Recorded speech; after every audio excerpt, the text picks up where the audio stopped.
There is a lot of news happening on Capitol Hill. Senate Republicans are pushing ahead with their own budget proposal, planning a vote for this week.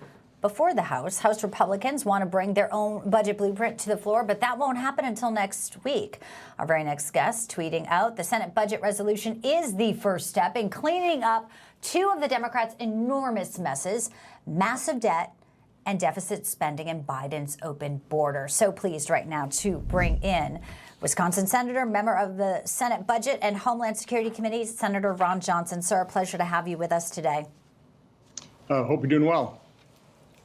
Doing great. Okay, so fill us in. We know President Trump has said it is this one big, beautiful bill he wanted to fund the government. Even this morning on Truth, saying that the House resolution implements my full American First agenda, everything, not just parts of it. We need both chambers to pass the House budget to kickstart the reconciliation process. But the vote for the House is next week, and there's a razor-thin majority, where meantime, the Senate, you guys are moving straight ahead. Obviously, John Thune and you guys have a plan and a vision. Is yours the better way to do it? Well, we're certainly taking the path of trying to keep it simple. What the House is trying to do, and I applaud their efforts, is very complex, which means it's going to be very difficult to pass. What we're trying to do is prioritize things. President Trump ran, one of his top priorities was secure the border. He's making great progress, but he needs the funding. And so we don't want to let this thing get bogged down, so we want to provide the funding for the border, funding to defend this nation. I've actually recommended a three-step process. The next thing I would do is using current tax policy in our budget. I would just extend current tax policy to take a massive automatic tax increase off the table, which, by the way, the reason there's a massive automatic tax increase is the way we structured the Tax Cut and Jobs Act is it automatically expired. We shouldn't do that again. And that's one of the problems with what the House is working on right now is whatever tax policy we enact will automatically expire after 10 years, unless we can come up with the way more spending cuts, which I'd be supportive, but then what the House is contemplating. But let me just quickly lay out some numbers. Right. In 2019, we spent $4.4 trillion. This year, we'll spend about $7.3 trillion. That's a 61% increase, while our population has grown only 2.6%. There's no justification for that massive tax increase, for that spending increase. By the way, I don't think very few people, probably nobody that voted for Trump, expected him to continue spending at Biden's level. So we have to focus on spending, spending, spending. We don't have a revenue problem. We have a horrible tax code. Love to simplify and rationalize that.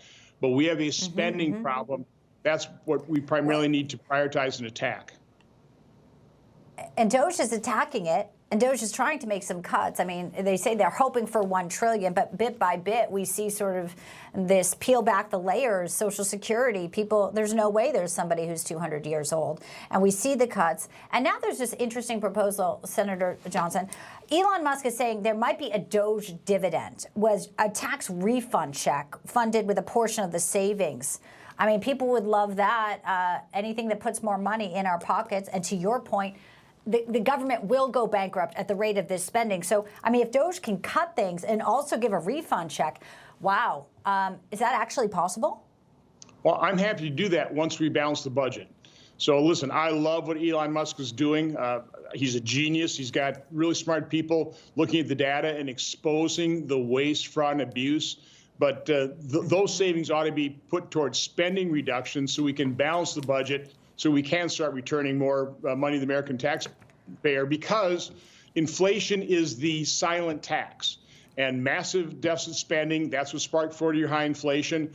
We don't want to spark another round of record high inflation. So first we have to balance the budget. That's got to be our focus. But I love what Elon's doing. He is highlighting the waste, fraud, and abuse. You know, people ought to be outraged by what he is discovering here. And we need to use his discoveries to actually use the budget process then to reduce spending. That's got to be our entire focus. We have to return to some reasonable pre-pandemic level of spending. And I've laid out 4 different options, somewhere between 5.5 and 6.5 trillion, which is 800 billion less than what we're contemplating right now, and probably 600 or 700 billion less than what the House's budget resolution does.